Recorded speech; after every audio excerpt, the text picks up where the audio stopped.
यह कहानी युजी इतादोरी नामक एक असाधारण रूप से एथलेटिक हाई स्कूल के छात्र के इर्द गिर्द घूमती है, जो सेंडाई शहर में रहता है। अपनी अविश्वसनीय शारीरिक क्षमताओं के बावजूद युजी की अकादमिक या खेल गतिविधियों में कोई विशेष रुचि नहीं है।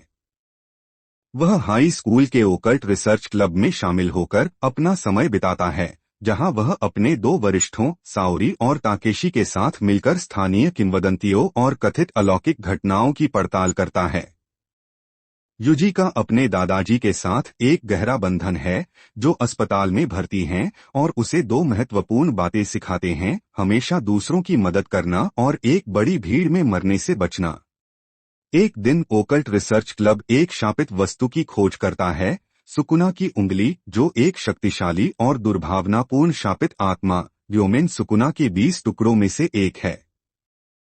शापित वस्तुएं नकारात्मक भावनाओं और ऊर्जा से उत्पन्न होती हैं और वे अदृश्य शापों को जन्म दे सकती हैं, जो सामान्य मनुष्यों के लिए खतरनाक होती हैं। सुकुना की उंगली एक विशेष रूप से खतरनाक वस्तु है, जिसमें अपार शापित ऊर्जा समाहित है। उसी समय मेगुमी फुशिगुरी नामक एक रहस्यमय और प्रतिभाशाली किशोर जुजुत्सु जादूगर टोक्यो से सेंडाई आता है। उसका मिशन सुकुना की उंगली को ढूंढना और उसे सील करना है। जुजुत्सु जादूगर ऐसे व्यक्ति होते हैं जो शापित ऊर्जा को नियंत्रित और उपयोग कर सकते हैं, ताकि शापों से लड़ सकें और मानवता की रक्षा कर सकें। मेगुमी को पता चलता है कि उंगली युजी के स्कूल में है और ओकल्ट रिसर्च क्लब के हाथों में आ गई है।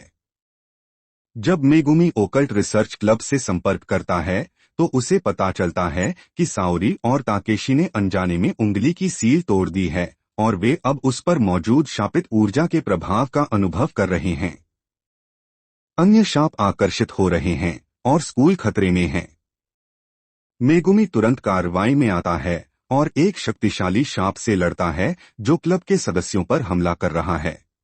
युजी, जो अपने दोस्तों को खतरे में देखकर स्थिति में हस्तक्षेप करने का प्रयास करता है, लेकिन वह एक सामान्य मानव होने के कारण शाप के खिलाफ प्रभावी ढंग से लड़ने में असमर्थ है। मेगुमी युजी को चेतावनी देता है कि उंगली कितनी खतरनाक है और उसे तुरंत सौंप देनी चाहिए। हालांकि इससे पहले कि वे आगे कोई कार्रवाई कर सकें, एक और शक्तिशाली शाप प्रकट होता है, जो पहले वाले से कहीं अधिक मजबूत होता है।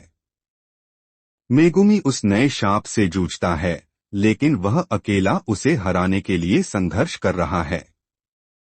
युजी अपने दोस्तों को बचाने की तीव्र इच्छा महसूस करता है। इसी क्षण उसे अपने दादाजी के अंतिम शब्द याद आते हैं: दूसरों की मदद करना। हताशा में युजी एक असाधारण निर्णय लेता है, वह सुकुना की उंगली को निगल लेता है। एक सामान्य व्यक्ति के लिए सुकुना की उंगली को निगलना लगभग निश्चित मौत का कारण बनता, क्योंकि उंगली में निहित शापित ऊर्जा उन्हें अंदर से नष्ट कर देती।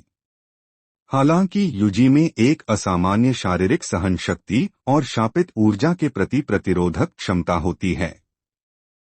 उंगली को निगलने के बाद सुकुना की शक्तिशाली शापित ऊर्जा युजी के शरीर में प्रवेश करती है।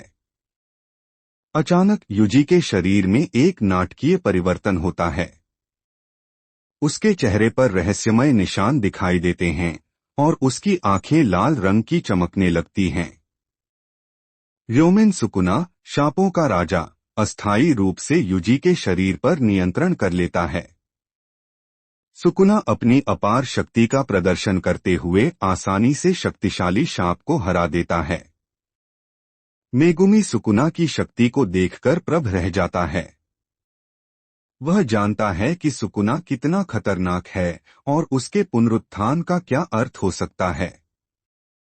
जुजुत्सु की दुनिया में सुकुना को सबसे शक्तिशाली शापित आत्मा माना जाता है और उसके सभी 20 उंगलियों के एकत्र होने पर दुनिया खतरे में पड़ सकती है। इससे पहले कि मेगुमी कोई कठोर कदम उठा पाता, एक और जुजुत्सु जादूगर घटनास्थल पर पहुंचता है, गोजो सटोरू।